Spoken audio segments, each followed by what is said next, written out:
Help me reach 500 subscribers. She said it without raising her voice, without drama, like she was reading a line she had rehearsed in her head long before that moment. I'm not yours. Don't touch me.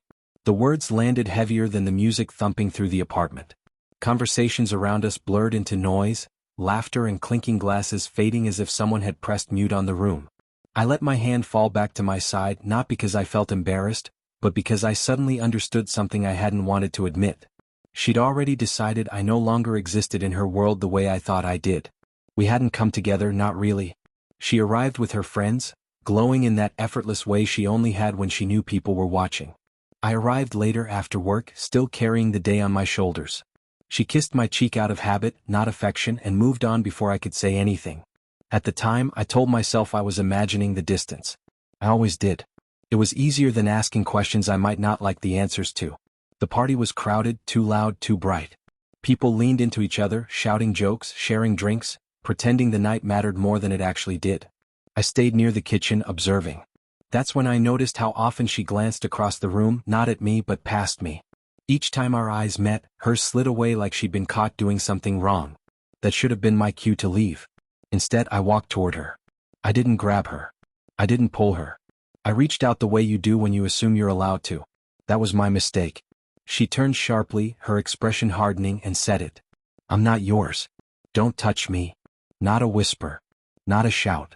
Clear enough for the people closest to us to hear. A few heads turned. Someone raised their eyebrows. She didn't care.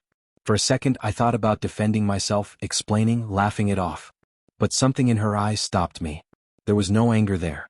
No confusion. Just distance. Like she'd already stepped away emotionally and was now making sure I understood the new rules. I nodded once and took a step back. Silence felt safer than words. That's when her friend intervened. I hadn't noticed her standing beside us before. She was taller, calmer, watching everything without pretending she wasn't. She met my eyes, really looked at me, and for a moment the noise of the party faded completely. Then she did something unexpected.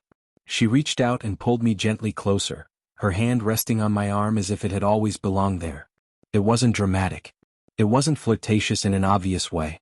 It was deliberate. The kind of movement that says more than 100 words ever could. People noticed. Of course they did. My partner noticed too. Her head snapped toward us, surprise flashing across her face before she masked it with a careless smile. She laughed, a little too loudly as if to suggest everything was fine. It wasn't. Her friend leaned in and said something I couldn't hear over the music. Whatever it was, it wasn't meant for me alone. It was meant for everyone watching. Her hand stayed on my arm. Steady. Unapologetic. I didn't pull away. Not because I wanted to make a point, but because for the first time that night, someone wasn't treating me like an inconvenience. I felt the shift immediately. Conversations around us paused, then resumed with a different energy. Curiosity replaced indifference. My partner's body language changed. She straightened, crossed her arms, scanned the room like she was suddenly aware of being evaluated. That was new. She was used to being the center of attention, not competing for it. I excused myself politely, stepping away from both of them. I needed air. On the balcony, city lights blurred as I leaned against the railing, replaying the moment in my head. It wasn't about jealousy. It wasn't about her friend. It was about the clarity that had cut through the confusion I'd been living in for months. When someone tells you you're not theirs, believe them. Especially when their actions have been saying it all along. Behind me the sliding door opened. Footsteps approached, hesitant. I didn't turn around. I didn't need to. I already knew who it was. Her voice was softer now, cautious. She said my name like she was testing whether it still worked. I stayed silent, watching traffic move below, feeling calm. She started to explain. She always did. It was nothing, she said.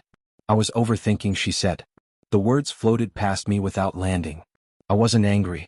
I wasn't hurt the way I'd expected to be. I was detached. That scared her more than any argument ever had.